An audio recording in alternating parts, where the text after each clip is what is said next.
तो हेलो प्यारे बच्चों, कैसे हैं आप सभी। आई होप आप लोग बहुत ही बढ़िया होंगे। तो दोस्तों आज हम देखने वाले क्लास 10th का बहुत ही महत्वपूर्ण क्वेश्चन जो कि आपको बोर्ड एग्जाम में बार बार देखने को मिलते हैं और भी 5 नंबर में। तो आज की वीडियो में आपको 10 मिनट में 5 नंबर पक्के करके जाने वाला हूं। ये क्वेश्चन जो कि है अवतल दर्पण में सिद्ध करें F बराबर R/2, यानी कि अवतल दर्पण में फोकस दूरी और वक्रता त्रिज्या के बीच संबंध को स्थापित करना है। ये क्वेश्चन जो है बार बार पूछे जाता है। इस पर जो न्यूमेरिकल भी पूछे था और 2 अंक में भी ये क्वेश्चन बार बार पूछे ही जाते हैं, ठीक ना क्वेश्चन, ठीक ना। तो चलिए इसको वीडियो को स्टार्ट करते हैं और बारीकी से आपको दिमाग में ठोक देंगे एकदम। आप देख लीजिए क्वेश्चन को, आप शुरू से बस 10 मिनट आप हमको दे दीजिए, 10 से 12 मिनट। इस 10 से 12 मिनट में आप उस क्वेश्चन को समझ जाइएगा और आराम से बना जाइएगा। तो चलिए वीडियो को स्टार्ट करते हैं। देखिए दोस्तों, सबसे पहले क्या बोला है, अवतल दर्पण। तो अवतल दर्पण में सिद्ध करना है तो आपको एक अवतल दर्पण बनाना पड़ेगा।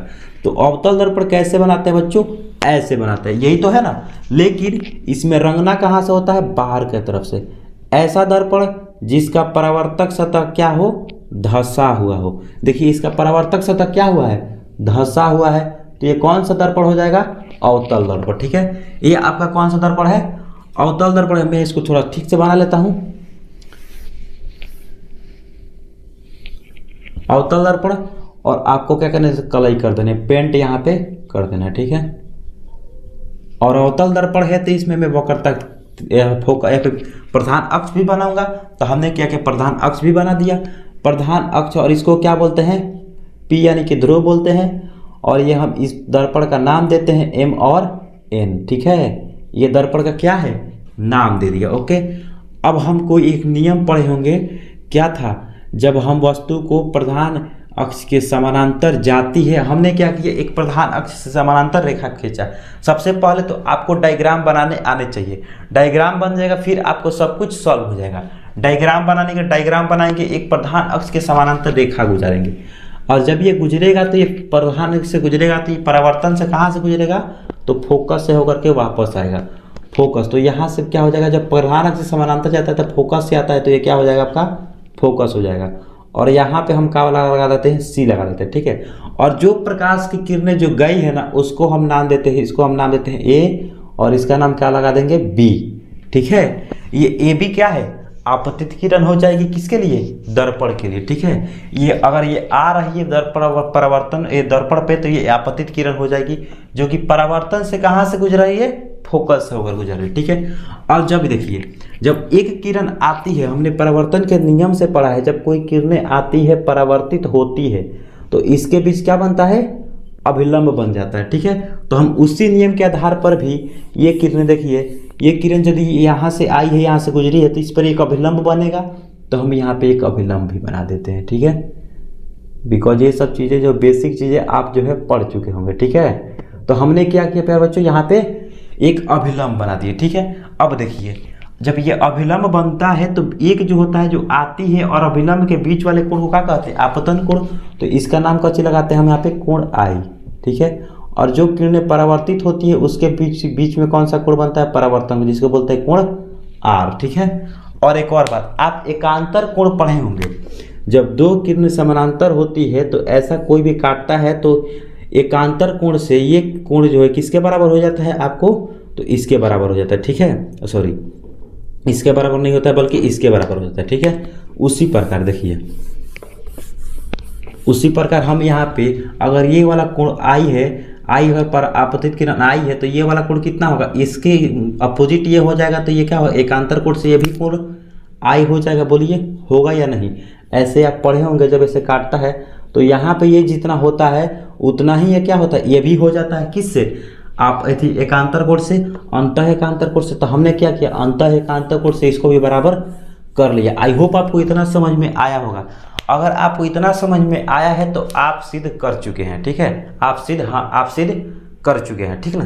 तो चलिए वीडियो कैसा लगा, बारीकी से आपको समझाएंगे। बस आपने फिगर बना लिया, अब आपको लिखना पड़ेगा। यहाँ पे देखिए, अब आपने जो जो चीज़ें वहाँ पे किया है मैं आपको बोल देता हूँ, आप यहाँ पे लिख लीजिएगा। लिखना ये है, लिखिएगा कि माना, लिखिएगा माना M और N क्या है, एक अवतल दर्पण है। M और N क्या है, अवतल दर्पण है। हमने अवतल दर्पण बनाया जिसमें AB आपतित किरण है। AB क्या है, आपतित किरण है, जो परावर्तन के बाद कहाँ से गुजर रही है, फोकस से गुजर रही है।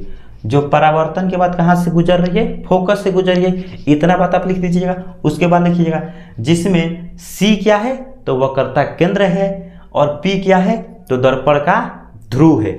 इतना बात आप लिख लीजिएगा। उसके बाद हम आपको सारी चीज बारीकी से बताते हैं। जो हमने वहां पे काम किया वही आपसे हमने बोला है, उतना आप लिख चुके होंगे प्यारे बच्चों, ठीक है। अब देखिए क्या करना है। अब आपको यहाँ पे परावर्तन हुआ है तो परावर्तन का नियम लगाना है, ठीक है। लिखना है परावर्तन के नियम से, ठीक है। परावर्तन मतलब प्रकाश के परावर्तन के नियम से। प्रकाश के परावर्तन के नियम से कोण I बराबर कोण R हो जाएगा। कोण I बराबर कोण R हो जाएगा। तो हम यहाँ पर लिखेंगे कोण I बराबर कोण R हो जाएगा, ठीक है। ये हमने क्या लिखा, कोण I बराबर कोण R हमने क्या लगाया था, प्रकाश के परावर्तन का नियम लगाया। अब एक और बात, हम कोण I के बराबर ही कोण I को रखेंगे। देखिए किस प्रकार से यहाँ पे हम रखना चाहते हैं ये कि कोण, देखिए ध्यान से, कोण ABC, कोण ABC मतलब ये वाला कोण, तो कोण ABC बराबर होगा, बताइए किसके, कोण ABC किसके बराबर होगा तो कोण BCF के, BCF के इसके बराबर ये होगा। तो ये बीच में कोण आ रहा है तो कोण BCF के बराबर होगा। तो किस कोण से, कौन सा नियम लगा है तो एकांतर कोण, कौन सा लगा है एकांतर कोण, ठीक है। तो लिख दीजिएगा एकांतर कोण से। ये बातें आपको लिखना पड़ेगा। इतना बातें आपको समझ में आ गया होगा। इतनी बातें समझ में आ गई तो अब हम चलते हैं, आपको यहाँ पे बस इतना काम कर दिए हैं। उसके बाद आपको क्या करना है, यहाँ पे समकोण त्रिभुज चलेंगे, ठीक ना। ये वाला समकोण त्रिभुज में, समबाहु त्रिभुज में, ठीक है। लिखते हैं अब, लिखेंगे यहाँ पे अब, ठीक है। अब चलेंगे त्रिभुज में और त्रिभुज में चल के आपको बारीकी से समझाते हैं। अब समबाहु त्रिभुज यहाँ पे लिखेंगे हम अब समबाहु त्रिभुज किसमें तो BCF में, BCF में समबाहु त्रिभुज BCF में। एक बात सुनिए, जब अरे समबाहु त्रिभुज में तो मैं आपको समझाया हूँ, समबाहु मतलब सम और बाहु मतलब भुजा, जिसके सारे के सारे भुजाएं क्या हो बराबर हो। तो समबाहु त्रिभुज है तो CF के बराबर FB हो जाएगा, CF के बराबर FB हो जाएगा, ठीक है। तो CF ये वाला भुजा इसके बराबर होगा और ये वाला भुजा मतलब सारे के सारे ये तीनों के तीनों भुजाएं क्या एक दूसरे के बराबर होंगे। तो CF बराबर क्या होगा FB हो जाएगा। FB इसको हम समीकरण नंबर फर्स्ट देते हैं। इसको हम समीकरण नंबर क्या लगा दिया, फर्स्ट लगा दिया, ओके। अभी तक आपको आई होप कि कोई दिक्कत नहीं हुआ होगा। अब थोड़ा सा और आगे चलते हैं। ये हमने त्रिभुज BCF में चला, वहां तक बात की। अब हम कुछ आगे चलते हैं, ठीक है। अब देखिए ध्यान से एक और बात, अगर हम ये बिंदु को P पे रख दें, ये वाला जो भुजा है यहाँ से यहाँ तक के बीच की दूरी हमने इतना था, हमारे पास इतना था। अगर हम इस बिंदु को उठा करके इस पर रख दें, बहुत ही ज़्यादा नज़दीक हो, बहुत ही ज़्यादा नज़दीक हो। देखिए ये वाला इतना है, ठीक है, और ये वाला इतना है, ठीक है। अगर हम इसको उठा के पटक के इसी पर रख दें, इसी पर रख दें, सपोज डेट हम इसी पर रख देते हैं, एकदम उसी पर रख दें, तो क्या हो जाएगा, इस इतना के बराबर इतना हो जाएगा, इतना के बराबर इतना हो जाएगा। अगर हम इसको उठा के वहीं पर रखते हैं, वही काम कर रहे हैं, यहाँ को उठा करके हम यहाँ पर रख रहे हैं, इसको उठा करके यहाँ पे रख रहे हैं। तो अगर हम तो लिख देंगे, लिख देने से चीज़ें बन जाएगी, लिख देते हैं। चूंकि लिखेंगे यदि बिंदु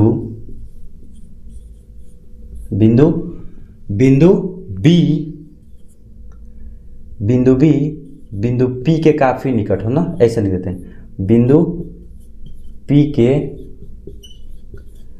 काफी निकट हो। अगर ये काफी निकट हो जाएगा तो हो जाएगा, ठीक, काफी निकट हो तो यदि बिंदु B जो होगा वो P के काफी निकट हो, ये बिंदु P जो काफी निकट मतलब क्या, एकदम उसी के पास, एकदम उस पे चढ़ करके सट करके उस चीजें हो गई, ठीक ना। तो क्या हो जाएगा, अगर ये बिंदु यहाँ पे सट गया, अगर ये बिंदु यहाँ पे अगर ये बिंदु सट जाएगा तो क्या होगा PF, तो क्या हो जाएगा यहाँ पे PF, यानी कि ये वाला और ये वाला बराबर हो जाएगा। PF ये वाला अगर इस पे चढ़ जाएगा तो इसी के तो इतना के तो बराबर ये हो जाएगा, तो PF बराबर कौन हो जाएगा, FB हो जाएगा। तो PF बराबर क्या होगा, FB हो जाएगा। पी एफ बराबर क्या होगा, एफ भी हो जाएगा। ठीक है, इसको हम समीकरण नंबर सेकंड मानते हैं। इतना तक अब आई होप आपको समझ में आया होगा प्यारे बच्चों। ठीक है, इतना समझ में आ गया है तो अब आपको चलते हैं समीकरण 1 और समीकरण 2 से। तो यहाँ पे लिख दीजिएगा। ठीक है, समीकरण नंबर 1 तथा 2 से। ठीक है, इतना आपको कर लेना है। ओके, इतना कर लीजिएगा तो अब आपको सहज चीज़ें समझ में आ रही होगी। ठीक ना, अगर इतना समझ में आ गया है तब देखिए ध्यान से, समीकरण 1 और समीकरण 2 में चल रहे हैं तो लेफ्ट साइड वाला अलग अलग है, लेकिन राइट साइड वाला क्या है, एक जैसा है। अगर ये राइट साइड वाला एक जैसा है तो राइट साइड से राइट साइड वाला समीकरण 1 और 2 को जब जोड़ेंगे तो राइट साइड वाला से राइट साइड वाला क्या होगा, कैंसिल हो जाएगा, बराबर करेंगे तो लेफ्ट साइड वाला इधर वाला, ये वाला इसके बराबर हो जाएगा और ये वाला इसके बराबर। तो ये दोनों जब बराबर होगा तो ये दोनों कैंसिल हो जाएगा, बराबर हो जाएगा, सी एफ बराबर क्या हो जाएगा, पी एफ हो जाएगा। ठीक है, तो यहाँ पे जब दोनों के दोनों ये कट जाएगा तो यहाँ पे क्या हो जाएगा, सी एफ बराबर यहाँ पे हो जाएगा सी एफ, ओ क्या गलती हो रहा है, सी एफ लिख रहा हूँ ना जी, सी एफ बराबर क्या होगा, पी एफ। ओके, इतना आई होप आपको समझ में आया होगा। अगर इतना समझ में आ गया है तब तो आपका क्वेश्चन जो है आपसे बन चुका है। ठीक है ना, इतना कर लेना है। इतना कर लेने के बाद अब चीज़ें मैं यहाँ पे आपको समझाता हूँ। ठीक है, देखिए इतना आपको तो समझ में आ ही गया होगा।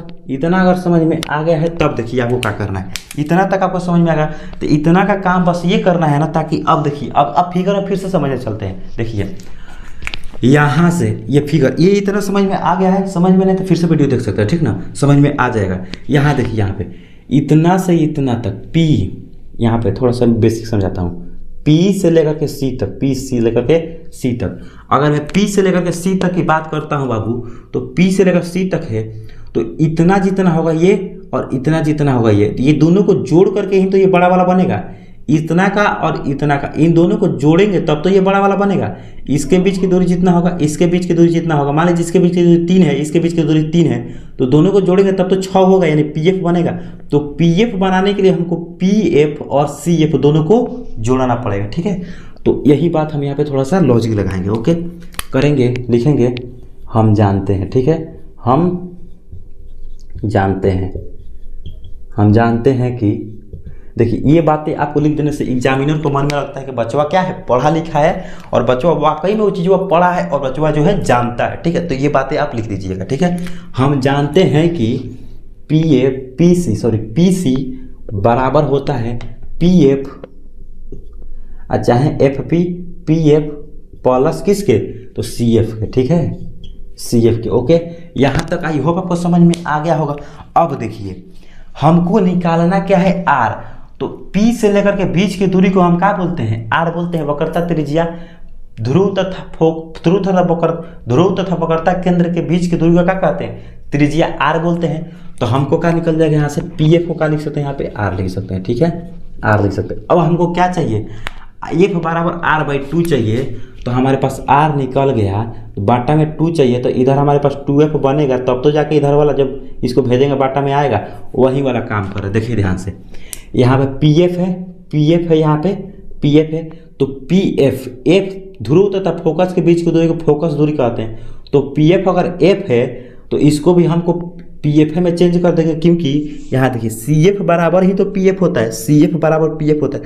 तो सीएफ के जगह पे हम पीएफ लिख सकते हैं, पीएफ के जगह पे हम सीएफ लिख सकते हैं। तो एक काम करते हैं, हम पीएफ और प्लस इसको भी हम पीएफ लिख सकते हैं। क्यों, क्योंकि यहाँ बराबर आया है पीएफ बराबर सीएफ, तो सीएफ बराबर पीएफ लिखो चाहे पीएफ बराबर सीएफ लिखो। तो हमने क्या कि सीएफ को भी पीएफ लिख डाला। ठीक है, आ जाइए यहाँ पे हम आर बराबर, ये दोनों जुड़ेगा तो कितना हो जाएगा, 2pf और 2pf क्या है, pf को हम क्या लिख सकते हैं, ध्रुव तथा फोकस के बीच की दूरी का बोलते हैं, फोकस दूरी बोलते हैं। तो r बराबर कितना हो जाएगा, 2f। r बराबर कितना हो जाएगा, 2f। क्या हो जाएगा बाबू, r बराबर 2f। और इधर ये 2 जो है गुना में है, इधर आएगा तो क्या हो जाएगा, भाग में हो जाएगा। तो f बराबर कितना निकल गया, r/2। या इसी को आप ऐसे भी लिख सकते हैं कि f बराबर r/2। देखिए सिद्ध हो गया ना, सिद्ध। उचित तरह से आप यहाँ पे देख सकते हैं, ये जो है प्रूफ हो चुका है। ओके, आई होप आपको समझ में आ गया होगा। अगर आपको समझ में नहीं आया तो समझ में नहीं तो प्लीज़ फिर से वीडियो रिफ्रेश करके देख सकते हैं। और आपको आशा करता हूँ बारीकी से हमने समझाने की कोशिश किया है, एकदम ही समझ में आएगा। ठीक है, तो आज की वीडियो को यहीं पे एंड करते हैं। वीडियो पसंद है वीडियो को लाइक कीजिएगा और चैनल को सब्सक्राइब करना मत, क्योंकि इसी तरीके मैं वीडियो इस चैनल पर लाता रहता हूँ। मिलते हैं अगले वीडियो में किसी अलग टॉपिक के साथ। तो जय हिंद, वंदे मातरम।